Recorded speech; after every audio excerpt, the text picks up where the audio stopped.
The Dollars Seen Differently podcast is produced by CNIB in collaboration with financial experts to provide educational content on financial literacy. The information provided in this podcast is intended for educational purposes only and should not be construed as personal financial advice. The views and opinions expressed in this podcast are those of the individual speakers and do not necessarily reflect the official stance of CNIB. CNIB and its affiliates shall not be held liable for any actions taken by listeners based on the information provided in this podcast. Listeners are solely responsible for their financial decisions and should exercise caution and discretion when implementing any strategies discussed in the podcast.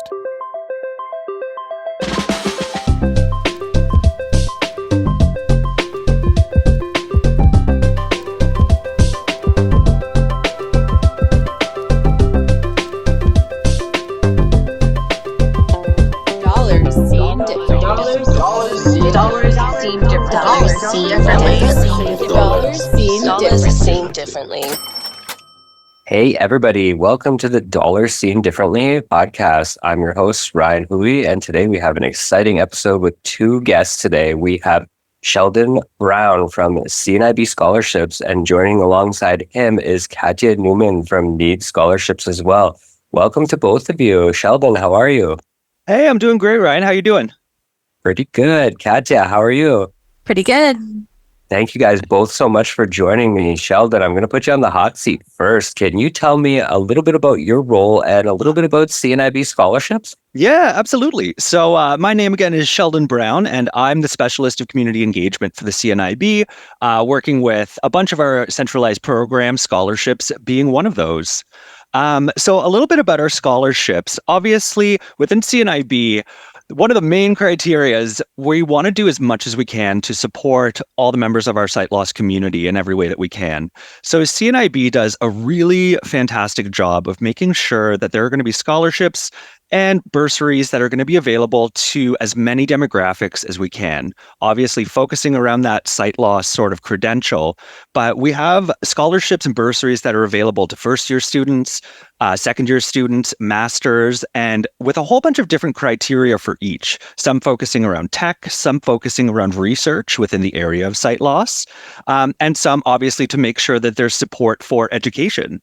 So we do this by making sure that we are hitting as many demographics as we can, that being the BIPOC community, Indigenous, make sure that we are supporting females as well as males within their education and career journeys, as well as ensuring that we are focusing in on as many of the regions within Canada as possible. So we do service national scholarships, but to ensure that we're focusing on as many areas in particular as possible, there are some that will focus around Quebec residents, out east, out west. So making sure that we're going to provide as many opportunities for every member of the sight loss community, regardless where they are in that education journey. Okay, well, podcast over. You answered all of my questions. No, I'm kidding. But that was an excellent overview of that, and you got right into it, and I'm learning more. I've been with CNIB now 6 years, and I don't have too much knowledge on the scholarship section of it, so I'm really excited to kind of get in depth and into this. So when you're ready, I got a question for you here.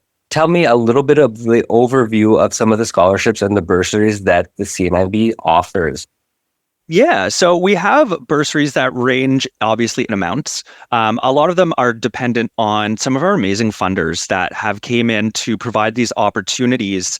So there is obviously CNIB held scholarships and there is funder scholarships. So these scholarships are all of different varied amounts. And the goal is to make sure that based on the amount of applicants that we get in, that there's going to be an allocation that everybody is in the running to receive some sort of support. So when we look at some of those donor scholarships, they're going to have specific criteria. And that's where we kind of get into that regional platform where depending on where this donor is coming from, their ties to the sight loss community, that's where some of those are configured. So that's where we're going to see some of that criteria for people who are in specific regions in BC, in Alberta, in Ontario, out east, and in Calgary, in Quebec. So what we try and do is make sure that there's going to be as many possibilities for everybody through their applications to have an opportunity. So within the scholarships, there are some that focus around through CNIB ensuring that we're going to be providing at least supports for persons who may be entering their education, who need supports to make sure that they can accommodate for themselves. When we look into some of the funder scholarships, we're going to see varied amounts. We always try and keep it above that $1,000 mark to make sure that any of the scholarships being awarded are meaningful. We know that with inflation and rising costs, especially in education, and this has always been the case, that we need to make sure that we're providing opportunity that's going to be meaningful for that individual. Coming from the sight loss community myself, having gone through post-secondary twice, I know that it is very difficult when you're trying to put all those pieces together, work with your funding, work with your accommodations to make sure that you're going to have a successful experience.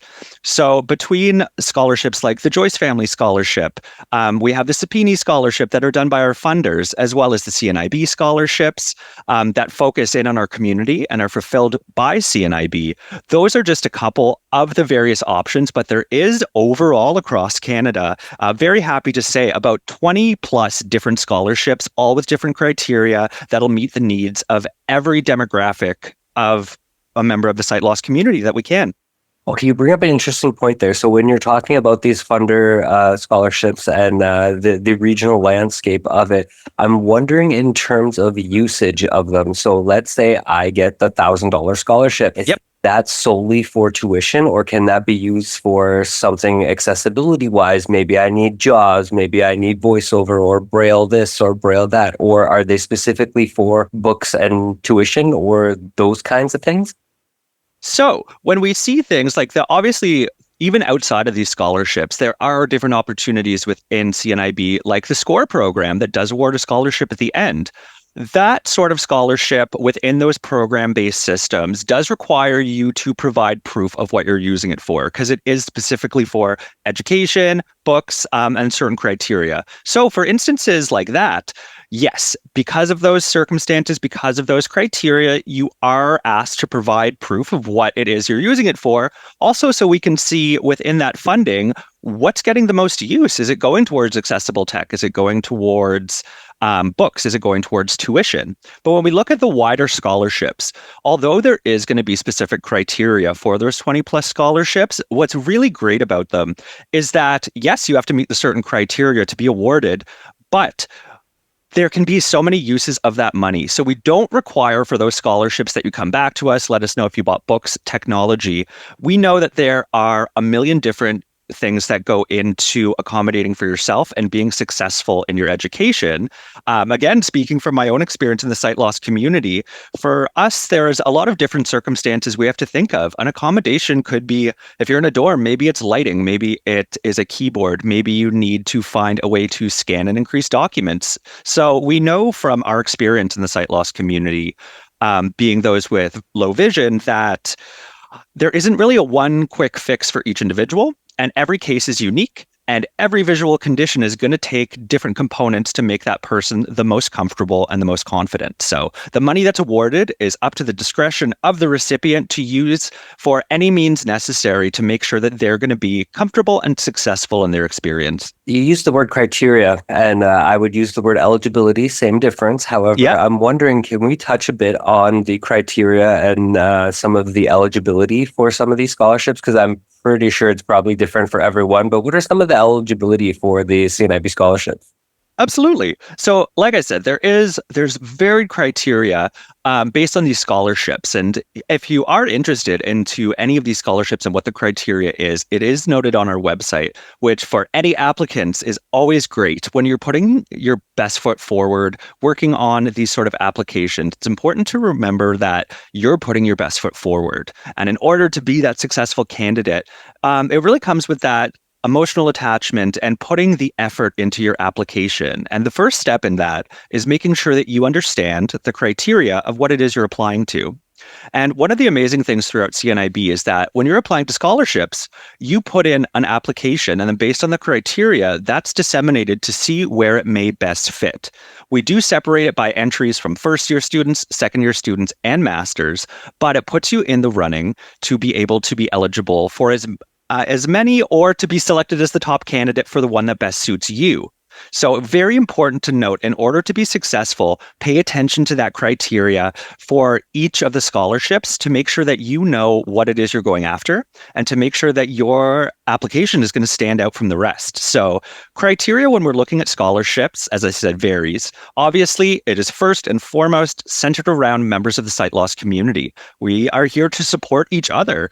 And the more we move on and the more we work with our funders and create these even vaster opportunities and hopefully in the future providing more money, again, because this is coming from funders and CNIB, you're going to have to match different criteria. First off, being the sight loss community. Some scholarships, there is a criteria that you are intending to work within the areas of sight loss. So ensuring that there's going to be future research for our community. As well, obviously, a place of residence. In order to receive a scholarship from the CNIB, you must be a Canadian citizen. Even if you are seeking education outside of the country, that is okay, but you must be a Canadian citizen.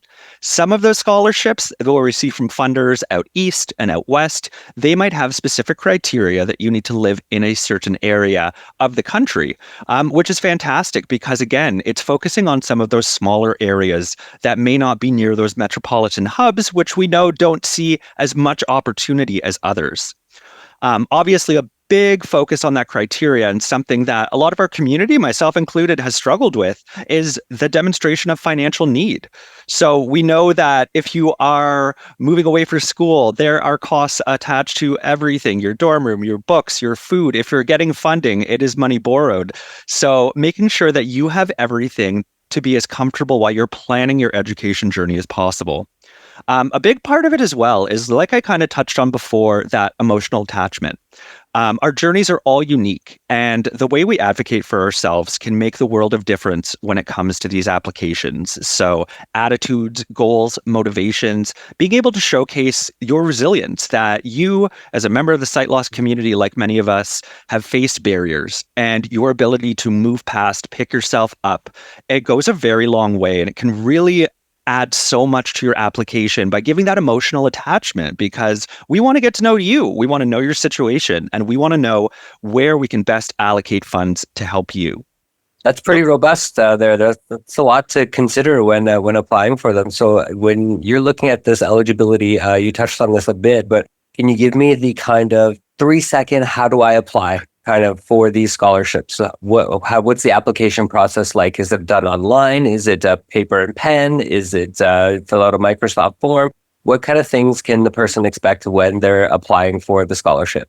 So when they're applying for the scholarship, we like to keep it as simple as possible. Like I said, you're going to jump on the website, you're going to check out our scholarships, the criteria, and then the application, like I said, is that one application that's going to get disseminated and see where you can qualify for different scholarships. So we like to keep it as simple as possible. The application form itself is quite simple. Where the additional work comes in is the documents that you're going to need to provide. So it can be proof of enrollment, letters of reference, CV, transcripts. So along with making sure that you know the eligibility criteria, it's also really important to make sure, although we try and make the process as simple as possible, to make it easier for the applicants, we want you to be very mindful of timelines. We know it can take a while to get these sort of documents together. So just be mindful of application deadlines. And if you have all that in line and you're able to coordinate, it makes the process very simple. So from application to completion, we like to have all applications in by July, and this may be pushed up in the future to be able to facilitate funds for those sooner. And then it takes about a month for us to coordinate all the documents and get those over to the committee for their decision. And then we like to have everything out as soon as we can before the school year starts. That's amazing. Okay, so you said July, so obviously that's for the fall semester. So are these one time a year, or you don't do anything for the winter semester starting in January-ish, or like have something in for December? Not at this moment. We do it all in kind of like one lump sum to start off the year in the right direction, but we are looking into different ways, obviously, to ensure that there's going to be support throughout the year, broadening the scope of the scholarships, as well as hopefully the amounts in the future, again, to make sure they're going to be meaningful. And can you tell folks where to go to find this application and to find out more information about the CNIB scholarships? Absolutely. You're going to go right over to CNIB.ca/scholarships. We're going to have all the information there based on all of the active scholarships, and you can find the application form right there on the page.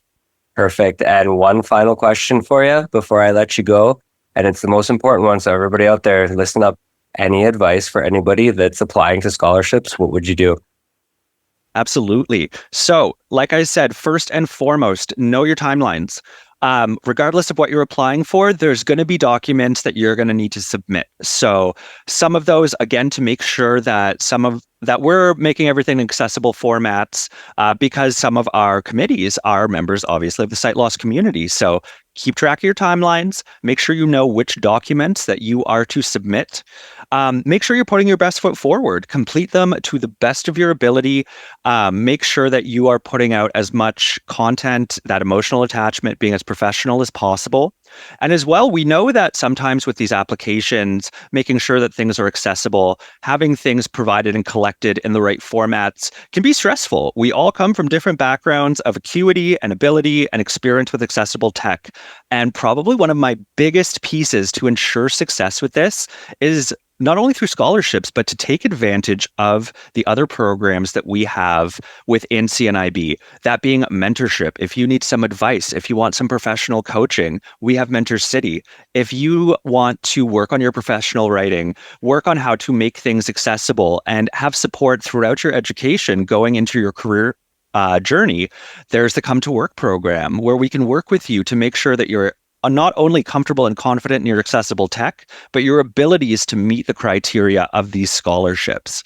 So, biggest points of advice, know your timelines, put as much effort as you can into your applications, give them that emotional attachment, make sure that you are collecting all the necessary documents, you're meeting the deadlines, and take advantage of our services. Reach out, join that mentorship opportunity, meet up with a member of our partner employers who is maybe in the same career or industry stream to give you some advice. Join Come to Work. You can as a student, right up through your career search journey, and then obviously tying it into the way forward in our STRAP plan, the introduction of our youth pods. So regardless of your age, your station, your abilities, we have so many services that are here to support you that I'm sure, Ryan, you'll understand when I say these did not exist when we were teenagers or we were younger, heading into our post-secondary and education and careers. So take advantage of everything CNIB has to offer, and don't be afraid to ask questions. Thank you so much. That is Sheldon Brown from CNIB Scholarships, giving us all the information on Come to Work, CNIB Scholarships, and all of the great things we have going on here at CNIB. Sheldon, thank you so much. And I hope you guys get tons of applications coming in, and you guys have lots of work to do to decide who gets what. Absolutely. We had 114 this year, and let's hope for more next year. Thank you so much again. Thank you so much.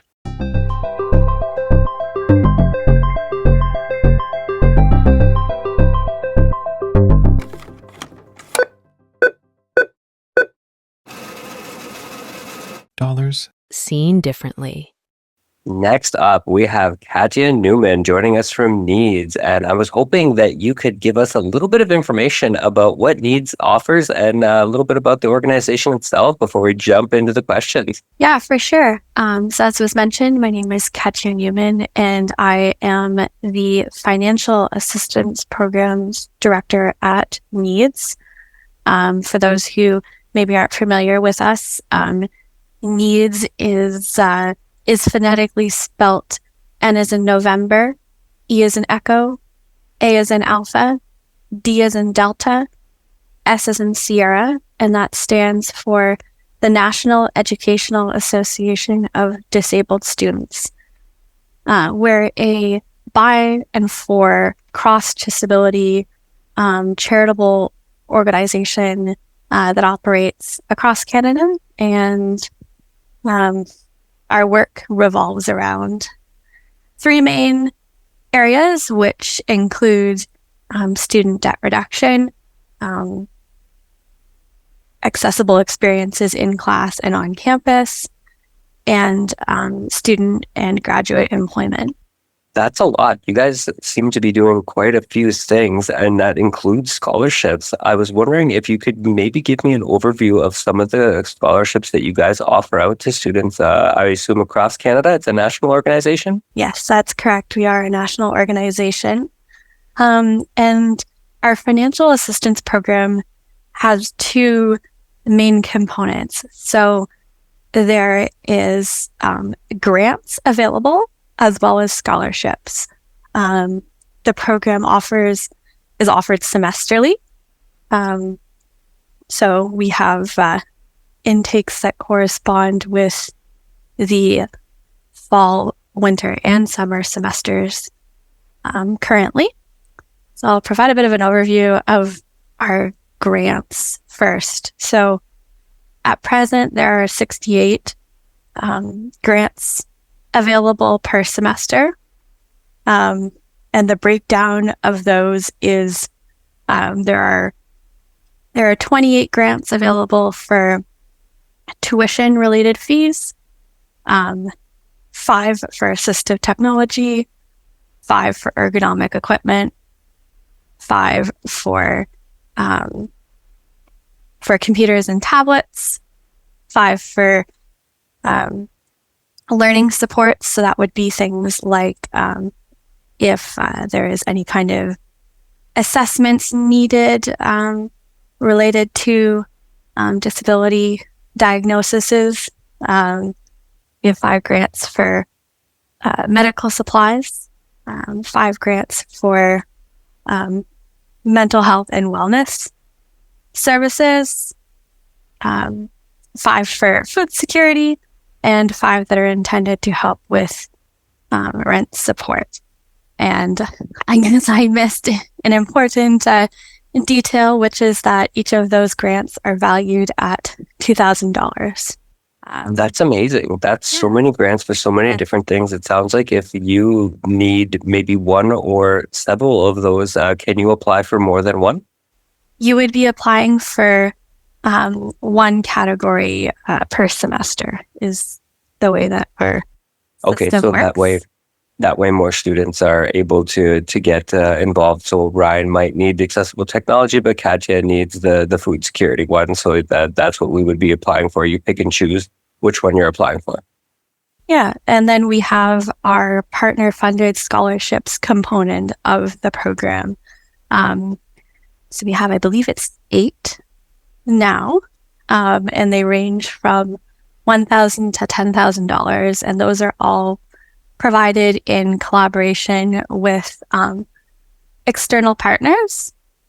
So we have our largest scholarship, which is provided by Canada Post and is valued at $10,000.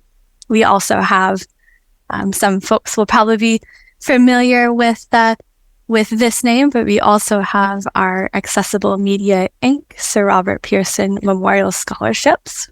There are 2 of those, each valued at $5,000, and one is given out in the English-speaking community and the other one in the French. We have our $5,000 Connor, Clark, and Lunn Financial Group Scholarship. That one is valued at $5,000 and is given to a student who is studying a business, economics, or STEM, so science, tech, engineering, math related field. And then the remaining 3 are memorial scholarships that are valued at $1,000. So there's the Maristry Truthwaite Memorial Scholarship, which will be particularly of interest to folks who might be listening, because that scholarship is funded by a group of private donors in Western Canada and is specifically given to a student who is blind, visually impaired, or deafblind, that they identify that during the application process. And the remaining 2 are the Holly Bartlett Memorial Scholarship and the Christine Nieder Memorial Scholarship. Both of those are in memory of past NEADS board members, with the Christine Nieder one going specifically to a student who is in a graduate program. That's such an amazing list, and it sounds like you guys have a lot of things covered. I really like that there's one for a French student and one the same scholarship for an English student. That's actually really cool. And what I find now is I'm going to age myself, but when I was back in university, the internet was kind of a newborn at that stage where it wasn't as easy to go and just search for things. You had to kind of know, you gotta have to do the paper applications. And now all of a sudden you can do a Google search and hopefully a lot of these will come up. I was wondering if you can touch on, because I know they're all going to be different, but what are some of the eligibility requirements for these scholarships? So our main eligibility criteria are same with the CNIB scholarships of applicants are required to be a permanent resident or Canadian citizen. The same thing applies with us, where if Canadian students are pursuing studies outside of Canada, that is fine. Folks are still eligible in that circumstance. Folks also need to have a persistent, prolonged, or permanent disability. Vision loss, obviously qualifying under that. Folks need to be enrolled full-time, but there's a bit of a caveat to that. So for us, full-time is defined as 40% of a course load, and that aligns with the Canadian Financial Assistance Program definitions of full-time, and we can provide support if folks aren't sure how to calculate that. And folks also need to be either currently enrolled at the time that they are applying or have just been accepted and are about to start their studies. So that makes us eligible for those high school students making that transition as well. And the thing I like is that you guys do this by semester. So there's a couple times a year that you might miss out on the first time, but maybe you can try again and go forth and maybe get it for the spring semester, or as you said, the summer semester. That's really cool to me because like CNIB and a lot of other places, it's a once a year kind of thing. And I understand why, but it's more so the more chances, the better, I think, for students out there, especially those that need the financial aid. So I was wondering, in terms of this, where would people go to apply and what does that application process look like? So folks would find us at www.NEADS. So as a reminder, that's N as in November, E as in Echo, A as in Alpha, D as in Delta, S as in Sierra, .ca, and you would visit our financial assistance program tab on the main page. And as a bit of an overview of kind of what the application process looks like. So as I mentioned, folks have the option to apply for grants, scholarships, or both. The partner-funded scholarships that are offered in a given semester vary. So you will potentially see different ones listed at the time that you go and apply. But so the application process involves providing your contact info, your school and program info, as well as answering some voluntary self-declaration type questions. From there, the process varies a little bit depending on whether you're applying for grants or scholarships or both. So in the case of grants, students will complete something called a financial aid calculator. So that tool basically requires applicants to go through and estimate their costs in a number of different areas. So it might be assistive technology, residence and rent fees, grocery and meal plan fees, medical supplies. So like, if there's any medications you require throughout the semester, ergonomic equipment, assistive tech. So you'll estimate kind of what your needs are for the upcoming semester. And you'll also describe ballpark your basically the resources that you have available so far. So you would identify if and how many scholarships you might have received, or if you have any kind of work income from the summer, etc.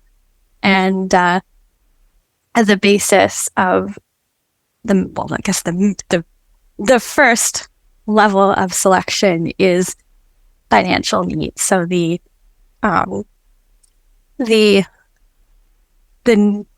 needs are deducted from your savings, for lack of a better word, and that determines your level of financial need. And that's kind of the point that we start at with selecting recipients. The other aspect, if you're applying for grants, is there will be a question on quality of life. So this is where you would be, telling us about yourself. Tell us about your situation. It's been talked about that, it's important to make an emotional connection. So you're going to tell us what the impact of the grant would have. And that's really overlooked. Sometimes it's putting that personal touch, that personal spin on it.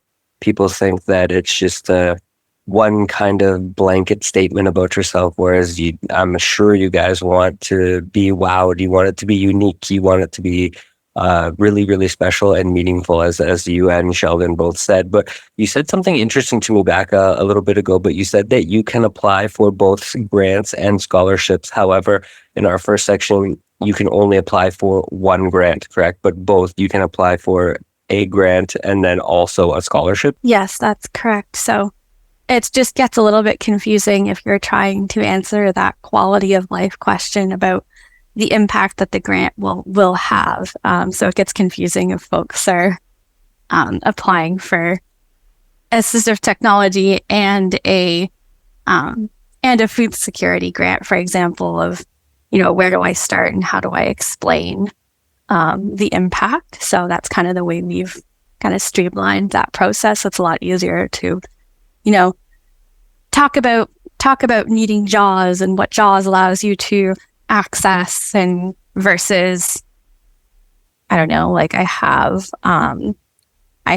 a dietary need where I need things to be gluten-free, and those products are more expensive, and I can't just eat a lot of the stuff that's available at my campus cafeteria, for example, right? So those are very different kind of circumstances.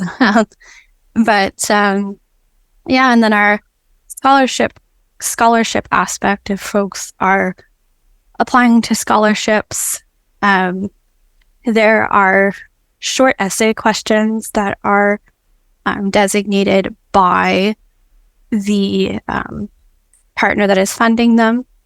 So for example, with accessible media, you would be asked to talk about an aspect of media accessibility, or if you're interested in the Canada Post scholarship, you would be looking at talking about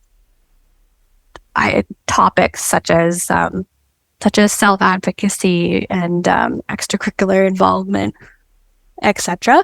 And the second component of that scholarship application process is providing a academic or community reference. And then all of the above if you're opting to apply to both grants and scholarships. That's what I was going to ask, but okay, fair enough. And I'm wondering, so we all know how important deadlines are when it comes to scholarship applications and getting them in online. You can't be late because you're definitely not the only one applying for them. You said that NEADS has 3 semesters that you can apply for scholarships and grants in. Can you give us the deadlines for folks to have things in on for each of those semesters? Yeah, for sure. So I'll start with kind of a broad level because the exact dates are kind of announced on an ongoing basis. But generally speaking, the way the process works is applications open in the month leading up to the start of a semester. So, we're in at the time of recording, we're in August. So applications open in August for the fall semester. And applications are open till roughly the midpoint of the semester. So the current application period is open until October 11th. So yeah, that's kind of the overarching ideas leading up to the semester, and then kind of for the first half, applications are open with the grants and scholarships being awarded towards the latter half of the semester in which you apply. Okay, that's great. No, thank you for that. And this question I like to ask a lot, and I'm just wondering, are there any kind of special circumstances or special advice that you would give to students that are willing to apply? As my last question for you, anything they should know, anything special that you think would really put them over the edge and make them maybe that top candidate? I think my advice would be similar to Sheldon, is that emotional connection, right? We want to get to know you as an individual. That emotional connection is really important. And I guess the other tidbit I would give related specifically to our application process is sometimes folks struggle with the academic or community reference aspect if they're applying for scholarships. So I would just flag that folks might want to be asking for those references before they're applying for stuff, and even have some basic, not specific to the actual thing that you're applying for, kind of letters that can be adapted, and just to have those connections made prior to trying to scramble and simulate an application. And the last thing I would suggest, just to get the info out there as well, is that NEADS operates a secondary website called disabilityawards.ca. And that site is a directory of hundreds of disability-specific scholarship opportunities. So I would encourage folks to, spread their nets wide and do some really broad searches, because often there's scholarship money that folks don't even know about. You don't win the lottery if you don't play. And that's a really good point. I mean, if you're out there searching, do your Google searches, and disabilityawards.ca, NEADS.ca, and there's all kinds of things out there. That was Katja Newman from NEADS. Thank you so much for joining us on Dollars Seen Differently today. It's been a pleasure, and I've learned so much about NEADS and some of the scholarships available out there for folks attending post-secondary school. This is Dollars Seen Differently, and I'm your host, Ryan Hui. Thanks for joining us. Dollars Seen Differently. This is Dollars Seen Differently, and we're cashing out. Ryan Hui is our host. A very special thanks to all of our guests. This episode was produced by the CNIB Financial Literacy Working Group. David Stinson is our associate producer, with production assistance from Sean Roman and Blair Stainton. It was edited by Sean Roman and engineered by the team at CNIB Beyond Print Studios.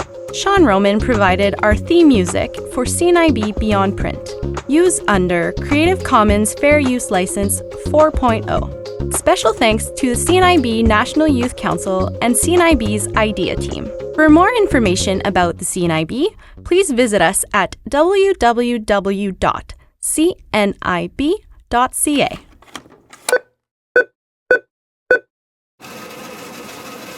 Dollars Seen Differently.